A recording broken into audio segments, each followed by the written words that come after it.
tentang bagaimana skenario Cina, program Cina 2024-2029. Sudah diprogram, Pak. 2024-2029 sudah saya sampaikan, nggak perlu saya ulang lagi. Tahap pertama, tahap kedua, tiga, sampai selangkah, tinggal selangkah lagi tahap ke-9. Indonesia akan menjadi koloni Cina. Selangkah lagi Indonesia akan menjadi koloni Cina. Buktinya apa? Contoh, pada saat kita dijajah oleh Belanda 350 tahun, itu Belanda, ya kan, penjajah Belanda memberikan hak HGU, hak guna usaha, ya kan, itu 75 tahun kepada investor-investor dari luar. 75 tahun. Nah, sekarang Indonesia merdeka berapa tahun? 79 tahun. Nah, presiden mengeluarkan kebijakan bagi investor asing diberikan hak guna usaha 190 tahun. Berarti, Pak, lebih jahat penjajah atau sekarang? Makanya Bung Karno itu pernah memberikan statement, kalau kami dulu melawan penjajah, tapi kalian nanti akan melawan bangsamu sendiri. Benar? Itu. Jadi kita ini dijajah oleh bangsa kita sendiri. Lebih jahat daripada penjajah Belanda. Kalau penjajah Belanda 75 tahun, sekarang 190 tahun. Bahkan ibu kota negara Jakarta sudah dihapus. Sudah kan? Sudah ditandatangani oleh presiden. Sudah tidak ada lagi ibu kota negara Jakarta. Sudah dihapus. Sementara IKN ditanya oleh wartawan, bagaimana Bapak Presiden tentang IKN? IKN belum ada listriknya, belum ada airnya. Berarti Indonesia sekarang belum punya ibu kota negara. Siapa yang membuat desain ibu kota negara yang baru? IKN, Cina. Yang mensupport pendanaan, Cina. Yang bangun buruh-buruhnya, Cina. Materialnya. Nah, selangkah lagi Indonesia sudah dijual oleh satu keluarga. Bapak, anak, menantu, paman. Cukup dengan satu keluarga saja.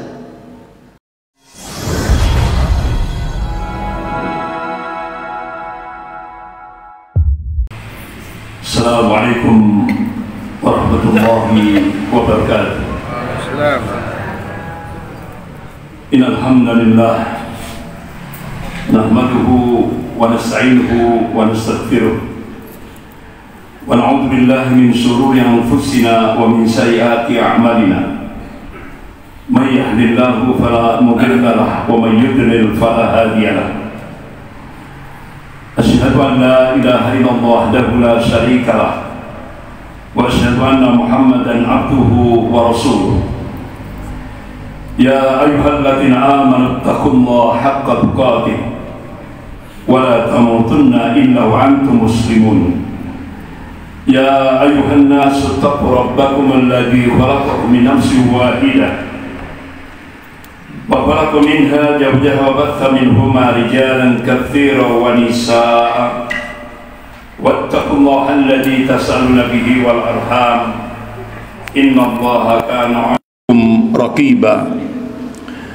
Ya ayyuhalladzina amanu taqullaha wa qulu qawlan sadida yuslih lakum a'malakum wa yaghfir lakum dhunubakum wa may yuti'illaha wa rasulahu faqad faza fawzan 'azima. Amma ba'd, fa inna asdaqal hadis kitabullah wa khairul hadi hadi Muhammadin sallallahu alaihi wasallam wa syarrul umur muhdatsatuha wa kullu muhdatsatin bid'ah wa kullu bid'atin dhalalah wa kullu dhalalatin finnar. Masrul muslimin jamaah subuh rahimakumullah. Alhamdulillah, kemarin Bapak-bapak, ibu-ibu yang dimuliakan Allah, Sabtu pagi, kemarin pagi, alhamdulillah saya diundang di Yogyakarta di Masjid Muthahirin, masjidnya Bapak pimpinan pusat Muhammadiyah, yaitu Bapak Dr. Muhammad Busro Muqaddas.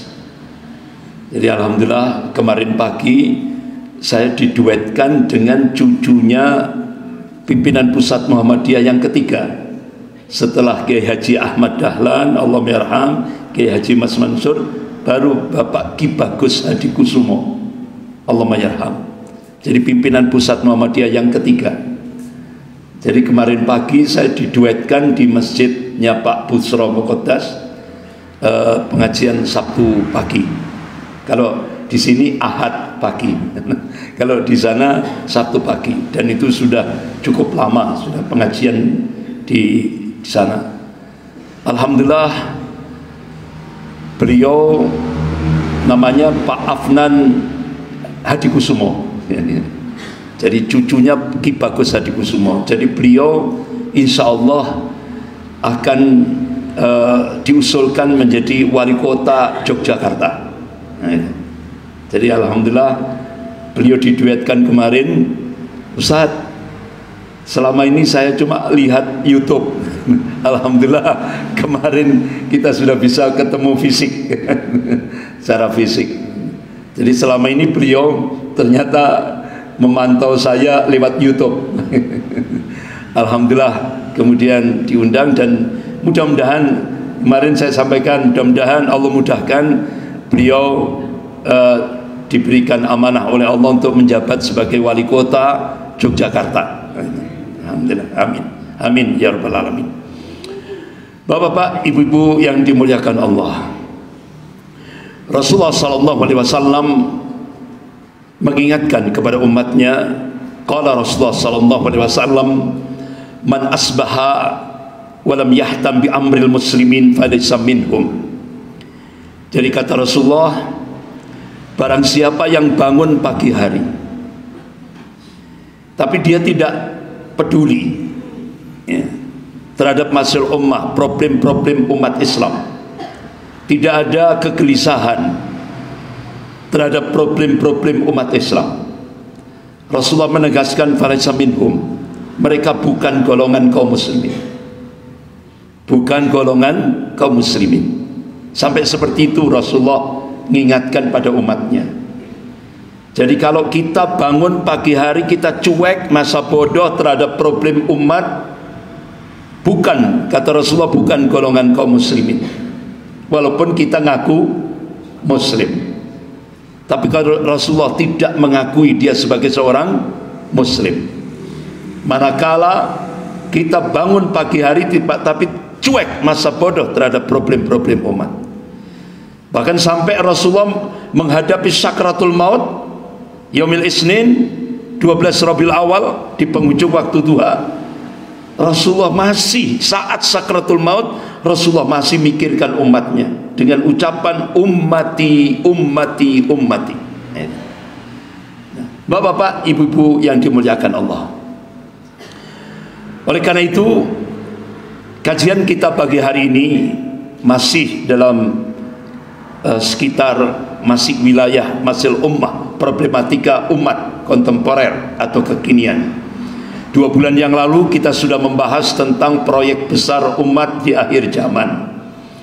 Jadi yang pertama, kita berusaha untuk menjadikan pribadi-pribadi kita menjadi hamba Allah yang muwahhid, yang senantiasa mentauhidkan Allah dalam segala aspek kehidupan ini. Karena fadilahnya besar, ya, keutamaannya besar sekali, ya, ketika kita menjadi hamba Allah yang muwahhid. Sebagaimana dalam hadits qudsi Allah berfirman, ya bena Adam, hai anak Adam, lau ataitani biqarabil adkhataya, kalau kamu datang menghadap Allah dengan membawa dosa seluas bumi sekalipun, thumma laqitani la tusyrik bi syai'a, pada saat akhir kehidupan kamu, artinya pada saat kita menghadapi sakaratul maut, kita tidak berbuat syirik, kita tetap istiqomah mentauhidkan Allah. Allah mengabarkan ataituka biqarabiha magfiratan, Allah turunkan ampunan seluas bumi pula. Berarti 0, 0, kosong, kosong. Dia bersih menghadap Allah. Jannah, surganya Allah subhanahu wa ta'ala. Itu jaminannya manakala kita menjadi hamba Allah yang muwahhid, yang senantiasa mentauhidkan Allah dalam segala aspek kehidupan ini. Kemudian pagi ini kita melanjutkan bahasan kita yang kedua, yaitu proyek besar umat Islam di akhir zaman, yaitu gerakan dakwah wal jihad. Ini yang dicontohkan oleh Rasulullah SAW ketika beliau hijrah ke Madinah Al-Munawwarah. Beliau bangun daulah Islamiyah di Madinah Al-Munawwarah. Dalam menghadapi tantangan baik internal maupun eksternal, Rasulullah memberikan uswah, memberikan contoh konkret, dakwah wal jihad, tidak ada yang lain. Tidak ada yang lain, itu saja yang dicontohkan oleh Rasulullah. Dan itu sudah diamalkan oleh para sahabat Rasulullah SAW, kalangan tabi'in, tabi'ut tabi'in, ulama-ulama ahlu sunnah. Dan ini benar-benar yang dicontohkan oleh Rasulullah SAW untuk menghadapi tantangan eksternal maupun internal. Tantangan eksternal terutama menghadapi orang-orang kafir dan orang-orang munafik, yang seperti kita saksikan di Indonesia ini. Ya Allah, benar-benar di Indonesia ini sekarang berbondong-bondong mau jadi munafik, bahkan antri mau jadi orang munafik. Padahal kita diingatkan oleh Allah dalam surah An-Nisa ayat 145, A'udzubillahi minasyaitonir rajim, innal munafiqin fid darkil asfali minan nar. Sesungguhnya orang munafik itu nanti di neraka, diletakkan di dasarnya neraka, di keraknya neraka. Tapi kenapa di Indonesia sekarang tren berbondong-bondong mau jadi munafik, bahkan antri jadi munafik? Karena di dalamnya itu tadi ada min amplopi bin fulus, ada iming-iming jabatan. Bahkan sekarang sudah vulgar di Indonesia, ditampakkan. Kalau dulu zaman Rasulullah orang munafik itu menyembunyikan sirriyah, sekarang ditampakkan. Makanya orang-orang munafik itu senantiasa dia berkumpul dengan orang-orang kafir, orang-orang musyrik. Itu sudah karakternya seperti itu. Dan itu sudah benar-benar nampak jelas di Indonesia. Jadi benar-benar sekarang kita diperlihatkan oleh Allah, yang munafik sudah jelas, yang kafir apalagi. Jadi sudah nampak jelas sekarang. Kembali ke materi kita, bapak-bapak, ibu yang dimuliakan Allah. Gerakan dakwah wal jihad. Indonesia, sebagaimana sering saya sampaikan, sering kali saya ungkap di beberapa tempat, Indonesia sekarang menghadapi tantangan eksternal. Dan ini benar-benar implikasinya ipolisosbud hankap. Implikasinya. Bahkan ini disampaikan oleh staf Panglima TNI waktu itu, yaitu Bapak Jenderal Aditya Warman Toha. Ya, ya. Jadi ketika di Masjid Al-Azhar, beliau sampaikan, ketika Indonesia dicengkram oleh imperialisme Cina, implikasinya ipolisosbud hankap. Dan itu sekarang sudah menjadi fakta empiris. Bapak-bapak, ibu-ibu yang dimuliakan Allah, bahkan pimpinan pusat Muhammadiyah Profesor Haidar Nasir itu seringkali memberikan statement, jihad konstitusional yang dilakukan oleh Perserikatan Muhammadiyah itu hasilnya akan hambar ketika Indonesia dicengkram oleh oligarki. Itu oligarki itu apa? Siapa Pak? Oligarki Cina. 9 naga. Jadi itu. Bahkan bapak-bapak, ibu-ibu yang dimuliakan Allah, Habib Rizik Syihab bersama tokoh-tokoh intelijen yang muslim di Indonesia tahun 2014 sudah berhasil membongkar konspirasi invasi Cina. Jadi Kata Habib Rizik Shihab bersama para tokoh intelijen muslim di Indonesia, beliau berhasil membongkar konspirasi penghancuran negara kesatuan Republik Indonesia oleh para mafia. Sekaligus beliau membongkar kebangkitan komunis yang didukung oleh para mafia Taipan, Sembilan Naga, dan PKC, Partai Komunis Cina. Ini 2014. Jadi mengingatkan kita ketika Buya Hamka, Allahumma yarham, 10 tahun sebelum terjadinya peristiwa G30 SPKI, Buya Hamka sudah, Allahumma yarham, memberikan warning, peringatan, hati-hati tentang bahaya PKI. Tapi umat Islam tidak mengindahkan. Baru setelah meletus peristiwa G30 SPKI, baru umat Islam di Indonesia, ya Allah, ternyata Buya Hamka sudah diberikan basirah, ketajaman mata hati untuk mengingatkan umat akan bahaya Partai Komunis di Indonesia, PKI. Nah sekarang sejarah berulang, apalagi Allah sudah memberikan tanbih dalam surah Al-Fat ayat 23 ini. A'udzubillahi minasyaitonir rajim. Sunnatullahi allati qad khalat min qabl wa lan tajid sunnati tabdila. Kata Allah, sunnatullah itu sudah berlaku sejak dulu, dan kalian tidak pernah menemukan perubahan akan sunnatullah. Artinya apa? Allah mengabarkan sejarah akan berulang.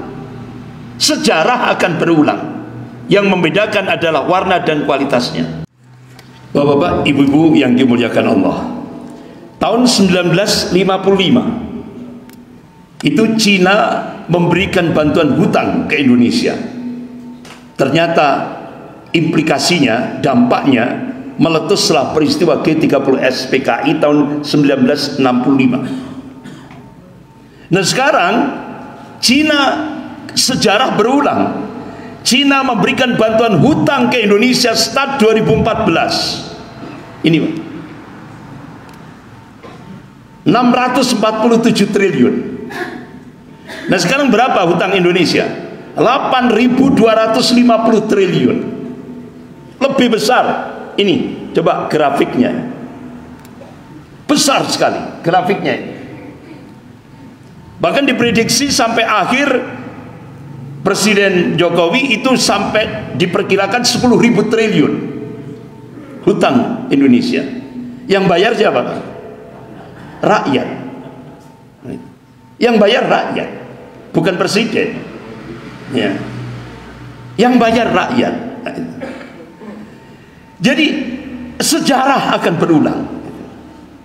Bapak-bapak, ibu-ibu yang dimuliakan Allah. Oleh karena itu, apa yang dulu pernah saya sampaikan, hari Rabu 27 Mei 2015 di Auditorium FISIP Universitas Indonesia, Wakil Perdana Menteri Cina Liu Yangdong di depan akademisi dia pidato. Konsekuensi Indonesia mendapatkan bantuan hutang tahap pertama 647 triliun, ada dua syarat yang harus dilakukan oleh Indonesia. Yang pertama, sebagaimana termaktub dalam sebuah nota diplomatik dengan kode referensi Beijing 1448. Isinya apa? Pemerintah Cina, artinya Partai Komunis Cina, akan melakukan akselerasi, percepatan untuk menjadikan Indonesia menjadi sebuah negara sekuler. Nah ini Pak. Nah akhirnya bapak-bapak, ibu yang dimuliakan Allah, berhasil enggak? Ini berhasil. Seluruh sekarang kehidupan sekuler sudah menjadi fakta empiris di seluruh Indonesia. Syarat yang kedua, 10 juta rakyat Cina daratan wajib masuk ke Indonesia. Sudah? Sudah sampai tahun 2020. April 2022 tahap kedua, rakyat Cina daratan wajib masuk lagi 50 juta. Nah, kira-kira orang-orang Cina daratan ini balik enggak? Enggak akan balik. Bahkan Kepala BIN, Badan Intelijen Negara, Jenderal Sutioso, mantan yang terakhir menjabat Gubernur DKI, beliau dulu Kepala BIN, beliau menyatakan mereka tidak akan balik. Artinya apa? Indonesia akan dijadikan Palestina kedua. Itu kita disuruh cepat, ayo rakyat ini cepat sadar, jangan sampai nggak sadar-sadar. Coba syarat pertama kehidupan sekuler yang beberapa waktu yang lalu sudah saya sampaikan, saya ringkas saja. Tata sosial kita diarahkan pada individualistik.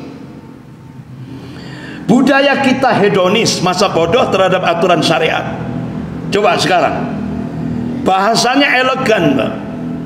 Umat Islam disuruh mendukung kearifan budaya lokal, ya kan?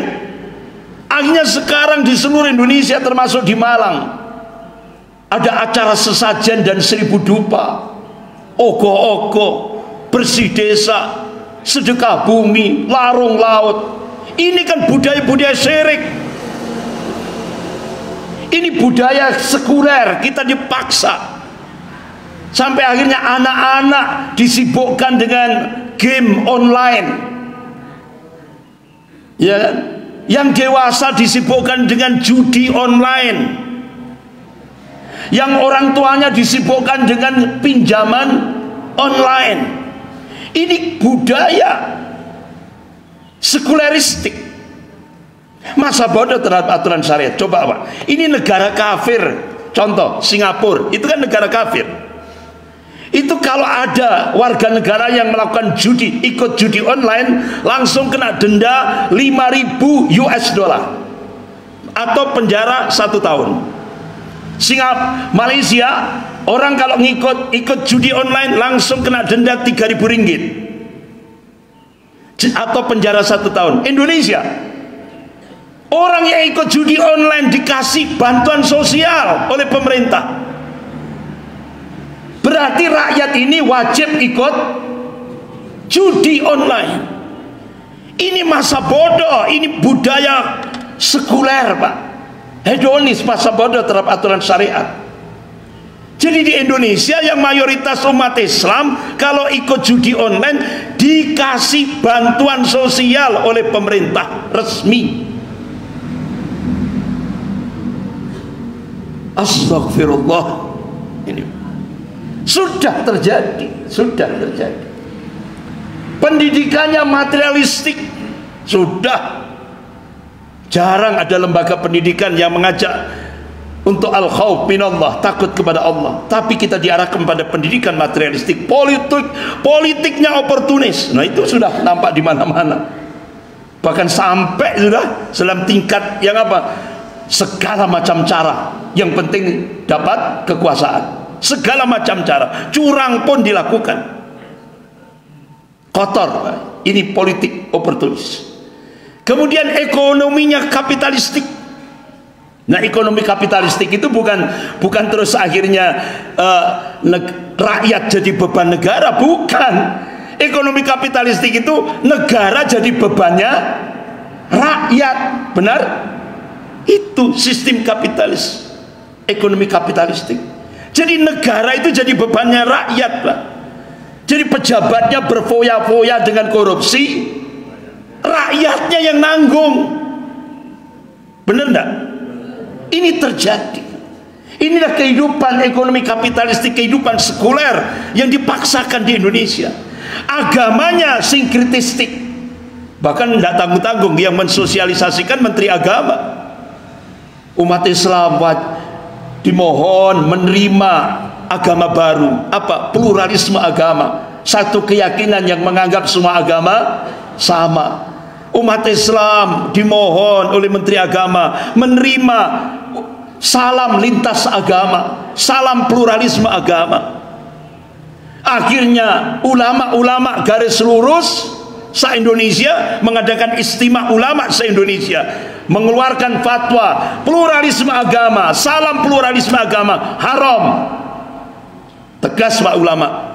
Tapi Menteri Agama ditambah lagi didukung oleh yaitu kepala Dewan Pembina Ideologi, Dewan Pembinaan Ideologi Pancasila, Profesor Yudian Wahyudi menyatakan tidak haram.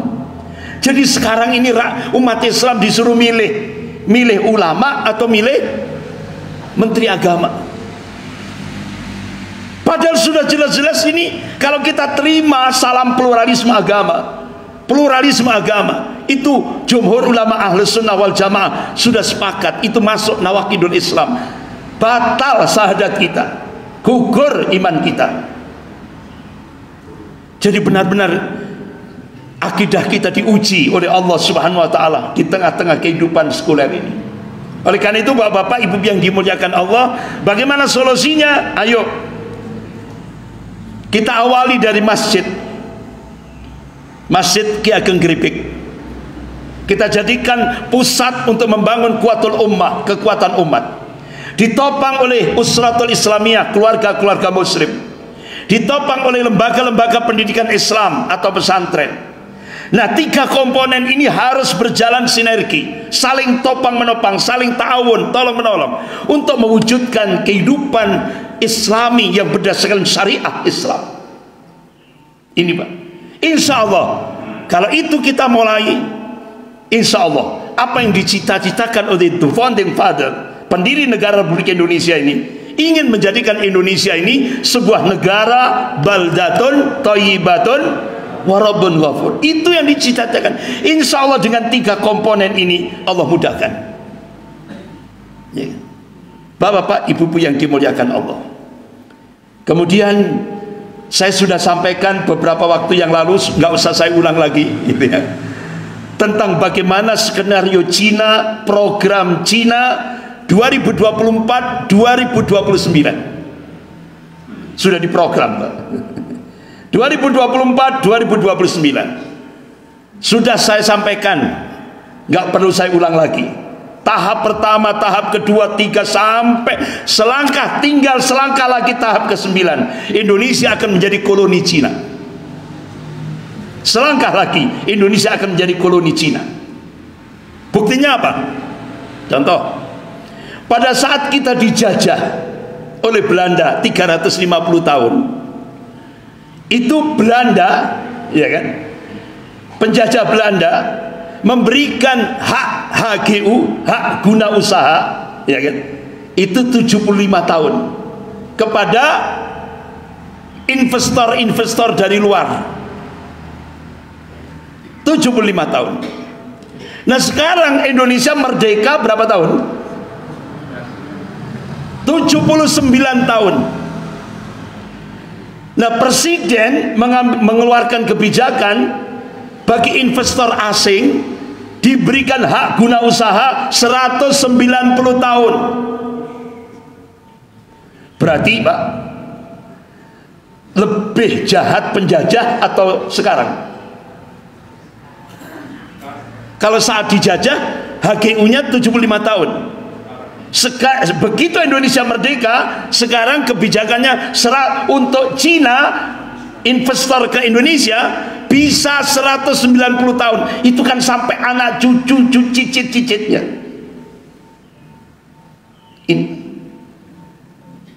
Berarti lebih jahat daripada penjajah. Makanya Bung Karno itu pernah memberikan statement, kalau kami dulu melawan penjajah, tapi kalian nanti akan melawan bangsamu sendiri. Benar? Itu. Jadi kita ini dijajah oleh bangsa kita sendiri. Lebih jahat daripada penjajah Belanda. Kalau penjajah Belanda 75 tahun, sekarang 190 tahun. Bahkan ibu kota negara Jakarta sudah dihapus. Sudah kan? Sudah ditandatangani oleh presiden. Sudah tidak ada lagi ibu kota negara Jakarta. Sudah dihapus. Sementara IKN ditanya oleh wartawan, bagaimana Bapak Presiden tentang IKN? IKN belum ada listriknya, belum ada airnya. Berarti Indonesia sekarang belum punya ibu kota negara. Siapa yang membuat desain ibu kota negara yang baru IKN? Cina. Yang mensupport pendanaan Cina. Yang bangun buruh-buruhnya Cina, materialnya. Nah, selangkah lagi, bahkan diprediksi oleh pakar intelijen dunia, diprediksi 2030 di Indonesia akan terjadi bencana geopolitik. Apa bencana geopolitik? Indonesia tidak lagi punya kedaulatan. Indonesia sudah dijual oleh satu keluarga. Bapak, anak, menantu, paman. Cukup dengan satu keluarga saja.